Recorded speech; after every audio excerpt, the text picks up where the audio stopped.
Continuing on then,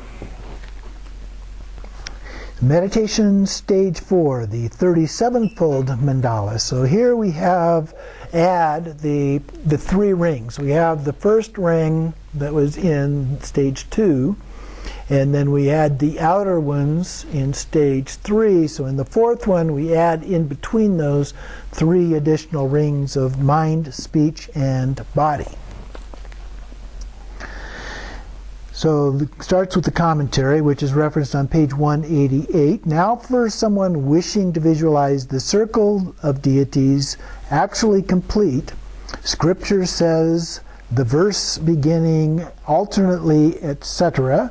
Verse 37, which is referenced on page 244, describes the 3 rings. So you have to go ahead in the book here to get to well, it's behind where we are right here, but it's toward the end of the other discussion.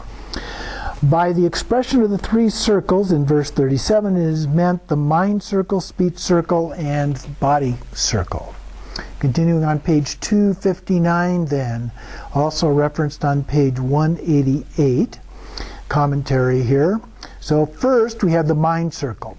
Of those 3 circles of the full mandala, the mind circle is the space in the 8 directions of Meru with 8 sectors, blue in color and surrounded by a ring of blue Vajras on its sectors in the east, north, west, and south. And it lists the deities.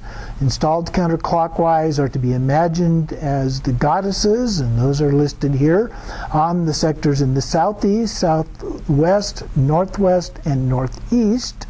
Installed clockwise in those sites are called, the names of the sites are listed there, and then the goddesses are listed. And this is the mind circle, the congregation of sky-dwelling goddesses, or dakinis. Then the verse 18 here, or I guess it would be the verse, paragraph 18 of the text, we have the speech circle. So the speech circle is on a circumference of the earth in the 8 directions of Meru with 8 sectors, red, surrounded by a ring of red lotuses. On its sectors in the east, north, west, and south, in those sites, and it lists the names of the sites, are to be visualized the goddesses, which are also listed. On the sectors in the southeast, southwest, northwest, and northeast, lists those sites, are the goddesses, and those are listed. This is the speech circle, the congregation of earth-dwelling goddesses. Continuing on page 261 then, also this top paragraph is referenced on page 188. Then, on the surface of the earth, encircled by oceans, is the body circle. So this is the 3rd of these circles with 8 sectors. It's white, surrounded by a ring of white wheels. On its sectors, the east, north, west, and south, and it lists the name of the sites, are to be imagined the goddesses, and those are all then listed. On the sectors in the southeast, southwest, northwest, and northeast, lists the name of the sites, and then we have the goddesses also. This is the body circle, the congregation of goddesses abiding in the underworld. In that mandala, the goddesses placed in the mind circle, speech circle, and body circle are colored respectively black, red, and white, and are sealed with Akshobhya, Amitabha, and Vairochana on their crowns. That would be the 3 circles, each of the ones in the 3 circles. All 24 goddesses, beginning with Prachanda, have 1 face and 4 arms. In their 2 left hands they hold a skull staff and skull bowl. In their right 2 hands they hold a chopper and a damaru. They have 3 eyes, loose hair, they are naked, and are adorned with 5 signs of observance. They have garlands of human heads hanging around their necks and are in the warrior stance. That paragraph is on page 189, as is the next one. Then on the surface of the underworlds, with rings of fire and wind, in the 8 directions of Meru, in the 8 cremation grounds, are to be visualized the goddesses of the outer mandala, starting with Kakashi. All of the 37 goddesses of the mandala, from the Vajravarahi and on, have a garland of Vajras on their foreheads. And so these are the ones that were referenced before that had already been installed. On page 280 or 263, number 22 here is referenced on page 192, which gives a list of all of these things, which are then described here in additional text. And I'm not going to go through these, but the list in 22, we have the 37 factors that favor enlightenment. And so these are the ones that are divided up below here.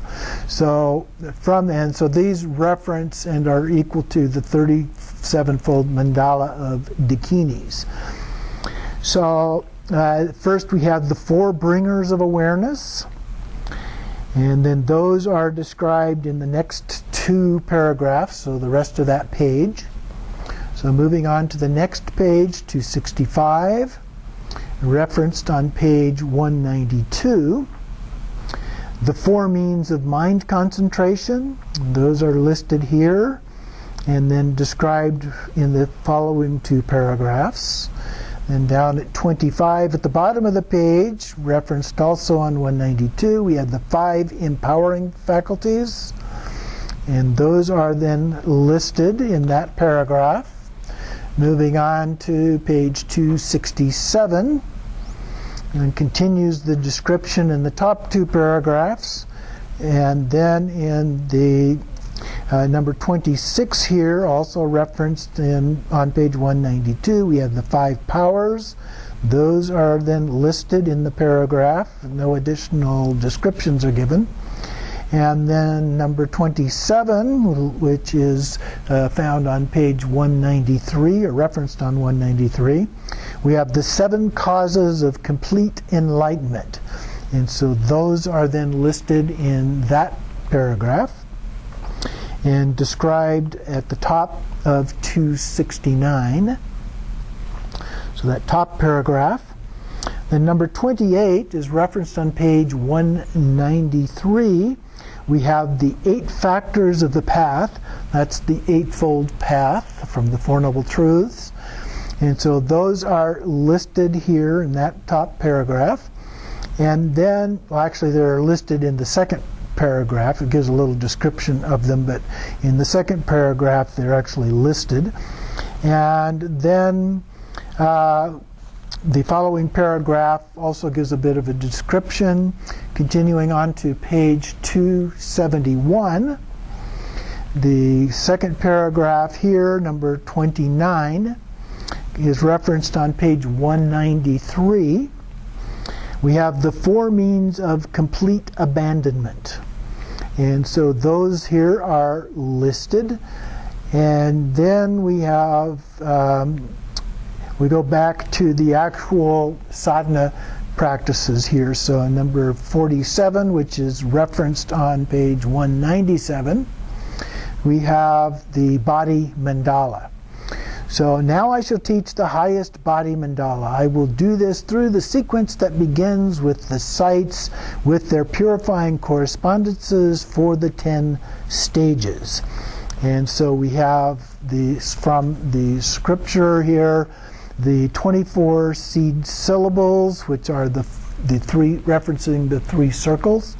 So we have puja o agora de ma ka o tri ko ka la ka hi pre gri gur, it's probably gur sao su nasi ma ku. So those are listed references. And then on the next page it says how those are put together. We talked about this previously, but just as a reminder, the meaning here is that the first syllables of the sites beginning with Puli Ramalaya, so pu, the ja, and so forth, are to be pronounced adding a nasal ending, pum, jam, etc. So the M is added to each one of those. One is to understand the syllables, pum, etc., as transforming into 24 empty circles in front of one, simultaneously perceived to be identical with the places beginning with the sites, which are with the head. Finally, one imagines that the goddesses reside in the sites and that they have transformed into the channels that issue within those points on the body, starting with the head. So what it's talking about here is the body mandala. And if you recall, we looked at those on pages 200 and 201. We had depictions of those, and then a table on the other page describing the locations of all of those points. So continuing on then with verse 43, which is referenced also on page 198, one should visualize Prachanda in Puli Ramalaya in one's head, Chandakshi in Jalandhara at the crown. On the right ear, she'd imagine Prabhavati in Udayana in Arubuddha. On the back of the head, you should visualize Mahanasha.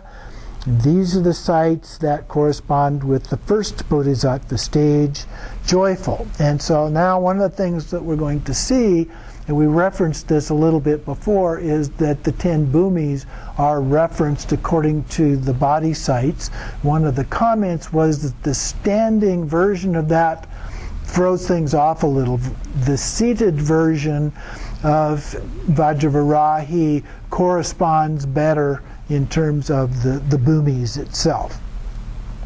So number 45 then, on the left ear, Godavari, it should be visualized with Viramati and Rameshvara, and the point between the eyebrows.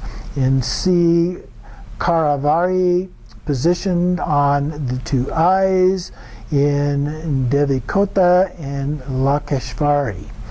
On the two shoulders is a place known as Malava.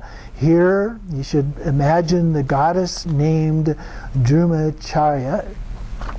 And then continuing on page 275, these all refer back to page 198. These are the secondary sites. The second Bodhisattva stage, called stainless. And then verse 47, in the two armpits, in Kamarupa, he should imagine Aryavati.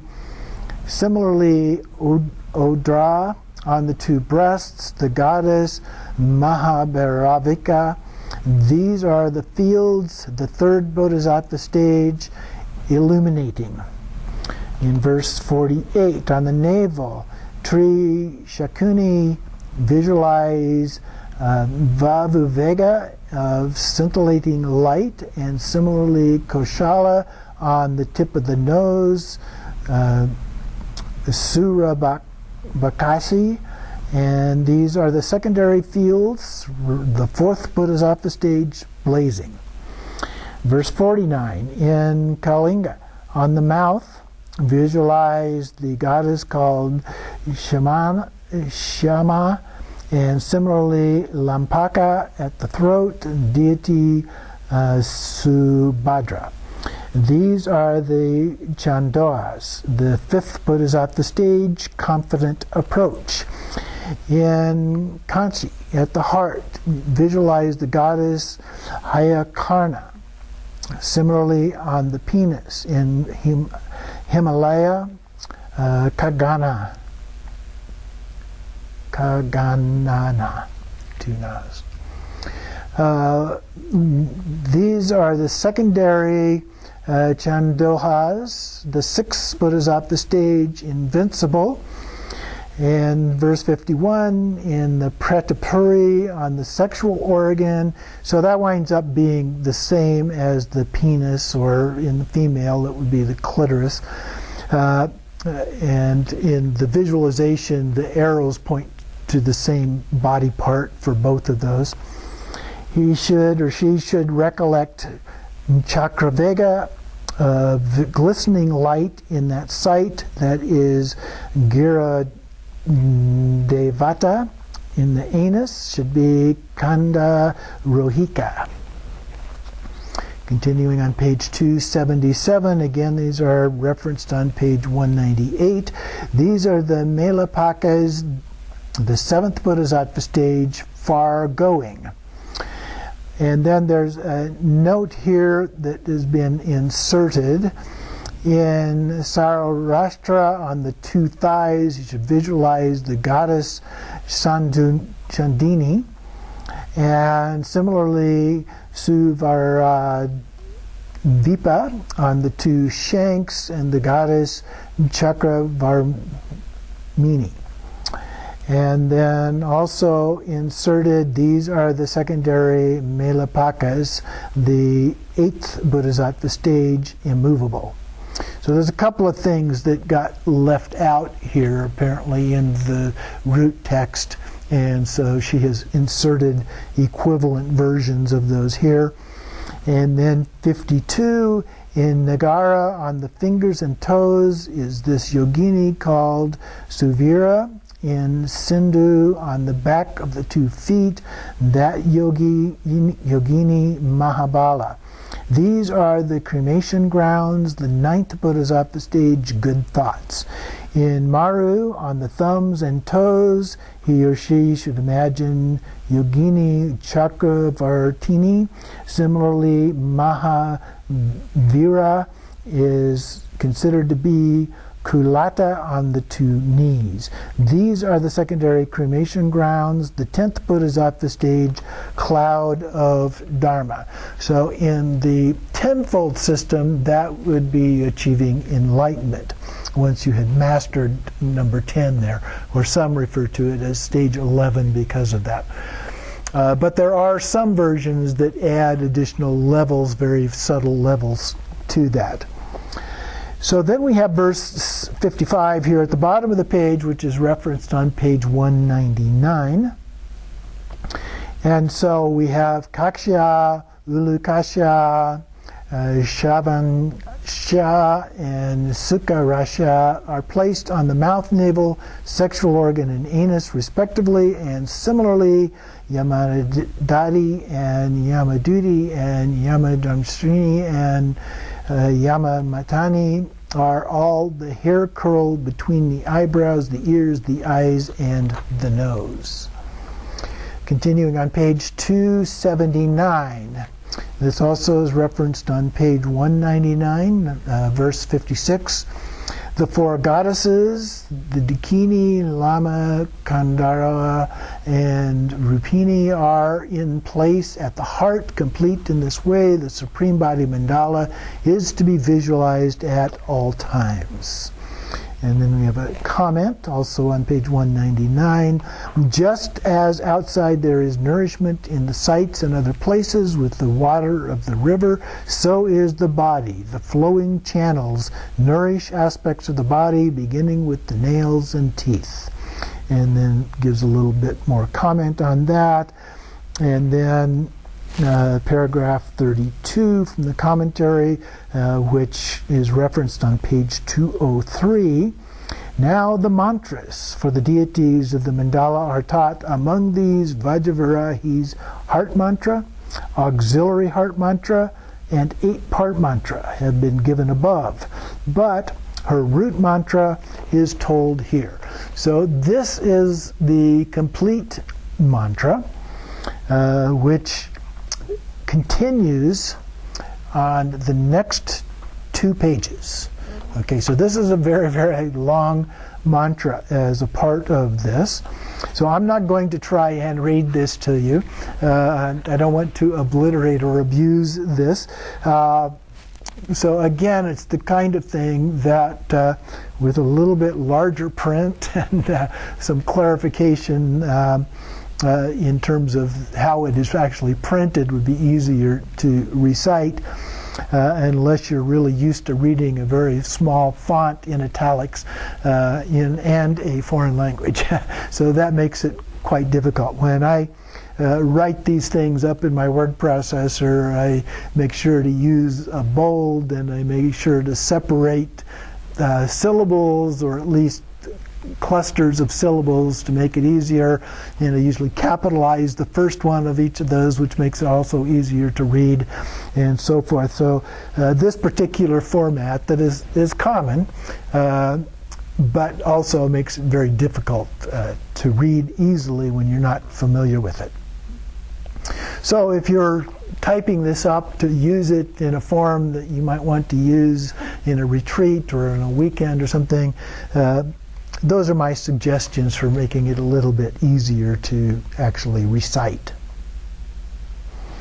So that then continues on, and there is some English translation of parts of this on page 281 and 283. Parts of that down in the footnote is actually translated. The first part is not, but I think it's because it was translated a little bit earlier in the text. But then we continue on with paragraph 33. I'm on page 283. Paragraph 33 from the prose is referenced on page 203. And so here the mantras of Dakini and so forth have been taught, and the 8 goddesses, starting with Kakasya and so forth. But the mantras of the 24 goddesses, starting with Prachanda, are as follows, with Vajra words in sequence after the Om and before the vocatives. So all of these are also listed. I won't go through each of these. These are for the 24 goddesses. So we've got the first 3 listed on page 283, and then they continue on page 285. So similar recommendations. If you are reciting these, I would write them out in a manner easier to read, especially those of us that have to wear reading glasses to help do this. It would help to be able to have a little bit larger font and so forth as a part of that. So at the end of that, then we go on to page 287, again from the prose, verse 34, which is referenced on page 203. In these mantras, the Prachanda and the rest, the first home is short, and then the second is long. So you can see there's a little line mark, the diacritical mark there to indicate that. So a home and a home. Just the pronunciation is slightly different. This is to be learned orally from the guru. But it will be stated below that according to the view of Bhavya, and question about whether that's a Bhavya Kirti, and others, their mantras are Om Prachanda Hong Hong Peit Om Chakdaksi Chadaksi Hong Hong Peit, etc. This is how they explain the text of the scripture. For these mantras, there is the utterance of the goddess's Om name with Hong Hong Peit. So those have been added. So there's the Om that's been added, then the name of the goddess with a little variation, and then, well, in this case, the goddesses, I guess we don't have the variation there like we did some of the other ones, and then the Hong Hong Peit added at the end. The mantra for each of these yoginis is her own name, but Om is placed before it and Hong Hong Peit after it. This is what is demonstrated by this line of scripture. So here ends meditation stage 4. So now you have all 4 of the stages. As you recall now, the rest of the text then goes through some of the special rituals and that sort of thing. So that's what we will continue with next week. We'll be looking at those as well as the, 2 weeks, we're off next week again. We'll be looking at those next time, and we will then also go through the summaries of all of the other sadhanas that are included in this entire compendium of sadhanas on Vajrayogini Vajravarahi. So this ends today.